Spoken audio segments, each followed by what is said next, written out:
Pemirsa, usai dipecat sebagai anggota DPRD Gorontalo dan kader PDIP, Wahyudin Moridu beralih profesi jual es batu. Ya, Wahyudin kembali jadi pengusaha seperti yang dilakukannya sebelum jadi anggota DPRD. Menjadi pengusaha dan usaha kecil-kecilan.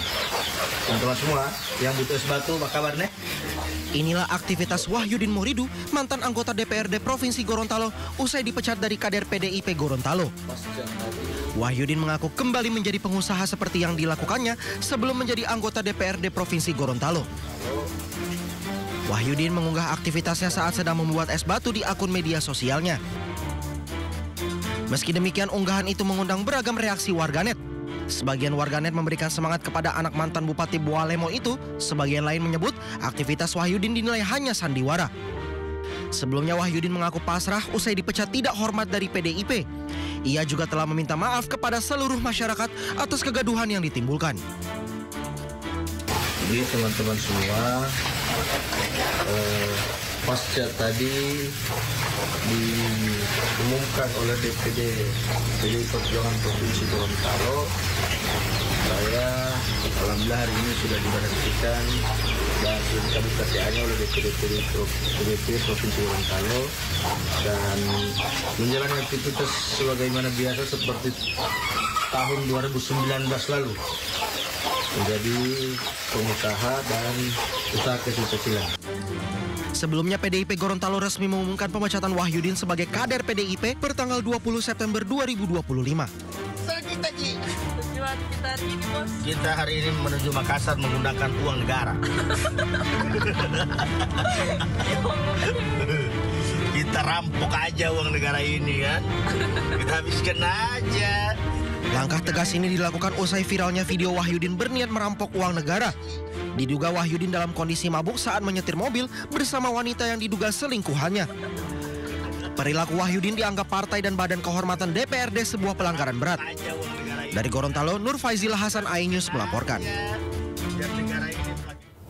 Polisi terus selidiki penyebab robohnya teras kantor Bupati Brebes, Jawa Tengah. Ya, aktivitas ASN di kantor Bupati sudah berjalan seperti biasa.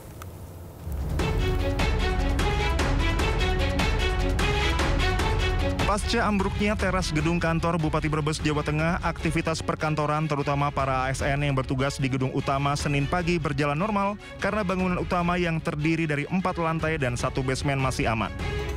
Namun 2 pintu utama akses masuk kendaraan ditutup untuk menghindari banyaknya warga yang ingin melihat kondisi gedung. Petugas kepolisian Polres Brebes melakukan penyelidikan pasca robohnya teras kantor Bupati Brebes, Jawa Tengah. Tim identifikasi Satreskrim Polres Brebes diturunkan untuk memeriksa kondisi bangunan teras yang ambruk.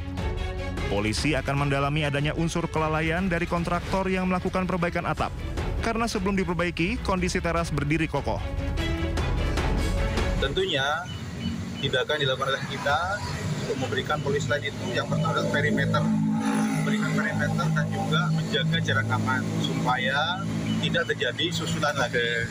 Jadi masyarakat bisa terjamin dan tidak ada korban tambahan. Kemudian yang kedua, terkait dengan investigasi, tentunya kita akan melakukan penyelidikan. Kita sudah turunkan tim ident untuk meneliti dan juga untuk menelusuri apa penyebab dari robohnya bangunan tersebut. Sementara 2 korban yang terjepit reruntuhan teras masih menjalani perawatan di rumah sakit akibat luka patah tangan. Dan 1 korban anak-anak sudah diperbolehkan pulang karena hanya mengalami memar di bagian tangan. Dari Brebes, Jawa Tengah, Unibar iNews melaporkan. Pemirsa, Bupati Pati kembali diperiksa KPK terkait kasus dugaan korupsi rel kereta api. KPK kembali memeriksa Bupati Pati Sudewo sebagai saksi terkait dugaan tindak pidana korupsi pembangunan dan pemeliharaan jalur kereta api di Jawa Tengah pada Direktorat Jenderal Perkereta Apian Kemenhub tahun 2019-2022. Sudewo tiba di Gedung Merah Putih KPK pada Senin pagi pukul 9:42 waktu Indonesia Barat, didampingi 4 orang lainnya langsung masuk ke lobi. Pihak KPK belum merinci apa materi yang ditanyakan penyidik terkait perkara tersebut. Sebelumnya Sudewo diperiksa diperiksa pada Rabu 27 Agustus lalu dan mengaku telah menjawab pertanyaan soal dugaan fee yang diterimanya dalam kasus ini ketika menjabat anggota DPR. Awalnya terdapat 10 tersangka dan kini berkembang menjadi 19 tersangka dan 1 korporasi, termasuk yang terbaru ASN di Kemenhub berinisial RS yang merupakan Ketua Pokja Proyek Pembangunan Jalur Ganda KA Solo Balapan Kandipiro.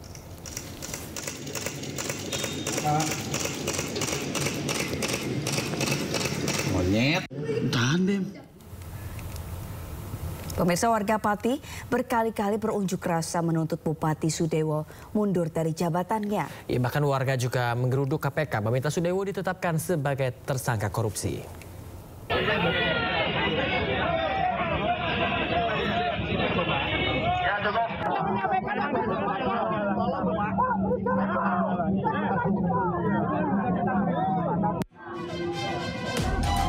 Gelombang unjuk rasa warga Pati kian masif. Warga Pati beberapa kali menggelar unjuk rasa menuntut Bupati Pati Sudewo mundur dari jabatannya. Dengan membawa poster dan berbagai spanduk, mereka meminta agar Bupati Pati Sudewo lengser.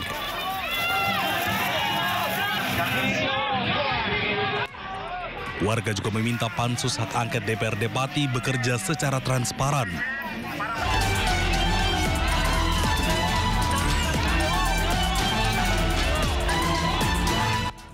Tak hanya unjuk rasa di Pati, warga Pati juga pernah menggeruduk KPK mendesak Bupati Sudewo ditetapkan menjadi tersangka.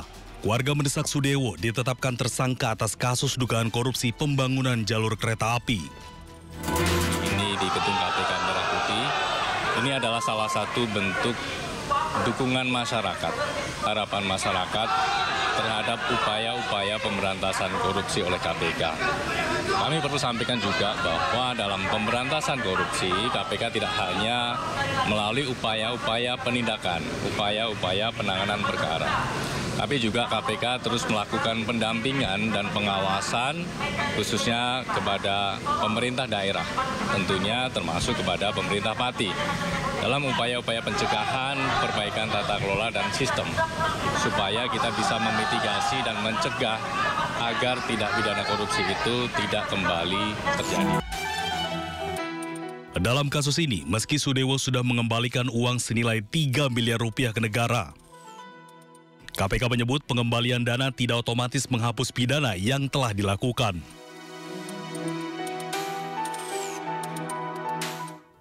Ada cerita di tiap senyuman yang tumbuh jadi harapan. Jembatan terbangun, jalan kembali terhubung. Air bersih mengalir, kehidupan terus lahir. Perpustakaan membuka gerbang mimpi jadi kenyataan. Tiang-tiang pun berdiri, jadi rumah untuk pulang. Ikut serta, jadikan nyata. MNC Peduli, berdampak bersama. Menguak kasus hukum dan politik di Indonesia. Berencana menerapkan program wajib militer bagi anak-anak bermasalah, terutama mengedepankan objektivitas dan juga fakta yang ilmiah. Kalau menurut saya, ini kan masalah pribadi. Membahas setiap cerita dari banyak sudut pandang. Semuanya gugur, belum ada yang dipulangkan. Satu pun terkecuali diganggu. Jangan lewatkan Inside Story di Sindo News TV. Program berita teraktual prime time Anda. Presiden Republik Indonesia tiba di Brussel, Belgia. Dugaan korupsi kuota haji. 1.000 rekening penerima bansos terindikasi judi online. Menggali banyak peristiwa dari beragam lokasi. Muhammad Riza Khalid jadi salah satu tersangka olah tempat kejadian perkara kasus tewasnya diplomat. Dapatkan informasi penting di Sindo Prime. Setiap Senin sampai Jumat jam 7 malam di Sindo News TV. Sindo Sore setiap hari di Sindo News TV. Beyond Headline. Polisi kan manusia, bukan robot. Anggota kita yang luka bakarnya sampai lebih dari 30%.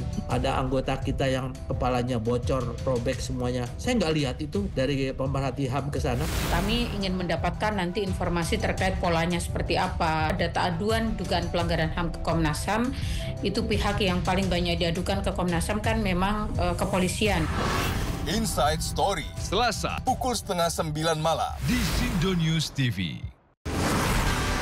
Sumber berita aktual tersaji lengkap di sini. Desa polisi meringkus 7 pelaku Presiden Prabowo Subianto berencana menangkap. Pagi ini kondisi arus lalu lintas terpantau dalam keadaan ramai dan lancar, begitupun untuk Sindo Today.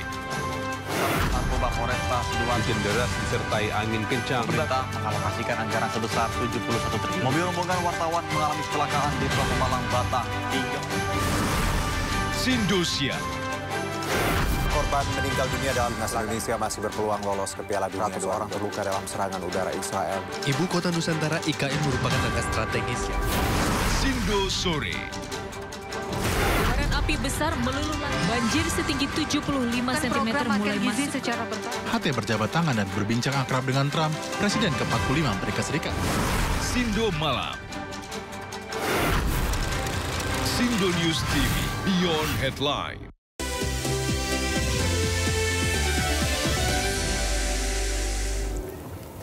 Anda masih di Sindo Today, pemirsa. Dampak cuaca ekstrim dan berkurangnya pasokan, harga cabai merah tembus di angka Rp100.000 per kilogram di Bandung Barat, Jawa Barat.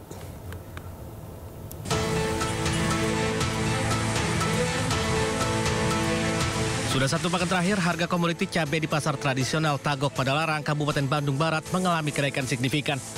Komoditi cabai merah Tanjung dari harga sebelumnya Rp40.000 kini mencapai Rp100.000 per kilogramnya. Sementara kenaikan juga terjadi pada cabai keriting yang sebelumnya harganya Rp30.000 kini mencapai Rp70.000 per kilogram. Kenaikan harga ini dikeluhkan oleh penjual dan pembeli. Pasalnya kenaikan ini memberatkan dan daya beli berkurang. Gagal panen menjadi penyebab harga cabai meroket. Biasanya sekarang jualan 100. Asalnya berapa, Pak? Asalnya berapa, Pak? Asalnya 40, 60. Selain cabai Tanjung, cabai keriting, cabai hijau? Cabai keriting sama, cabai hijau keriting sama. Asalnya berapa cabai keriting? Cabai keriting biasanya 30, sekarang 70, 60. Ini sudah berapa lama, Pak? Sudah 47 hari. Penjual dan pembeli berharap pemerintah secepatnya bisa menstabilkan harga agar daya beli masyarakat untuk memenuhi kebutuhan sehari-hari kembali normal. Dari Kabupaten Bandung Barat, Jawa Barat, Yuno Anyus melaporkan. Paling pusing kalau harga cabai naik karena sebagai orang Indonesia, saya dan banyak orang Indonesia lainnya nggak bisa makan tanpa cabai karena harus pedas makanannya. Ya udah, besok kalau cabainya masih mahal makan sebelah saya. Mulut saya lumayan pedas soalnya. Bukan bercanda ya. Nah, tapi kita coba cari tahu dulu, siapa tahu cabai udah turun ya kan. Kita akan bergabung dengan rekan Henry Aprila yang ada di Pasar Johar Baru, Jakarta Pusat. Henry, sepedas apa harga cabai sekarang?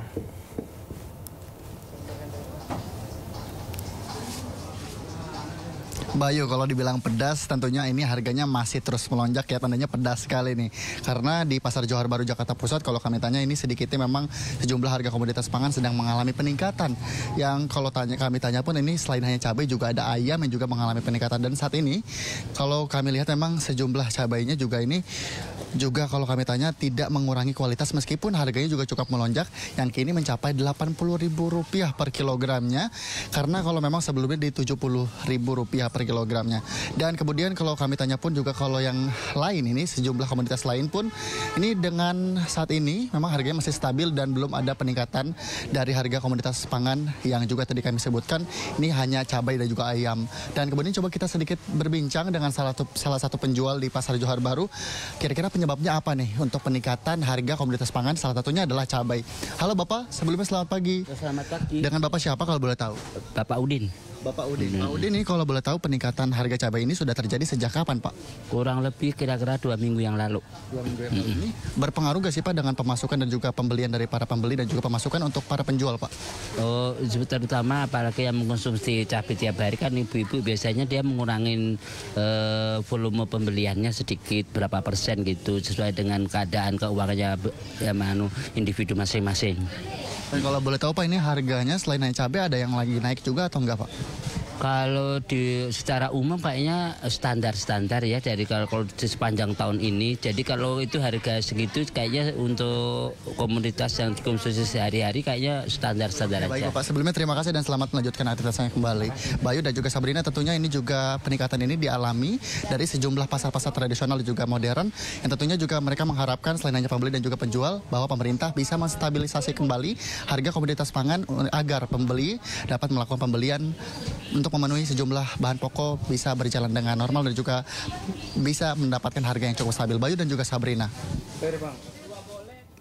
Baik, terima kasih Hendri Aprila melaporkan langsung dari Pasar Johar Baru Jakarta Pusat. Selamat bertugas kembali.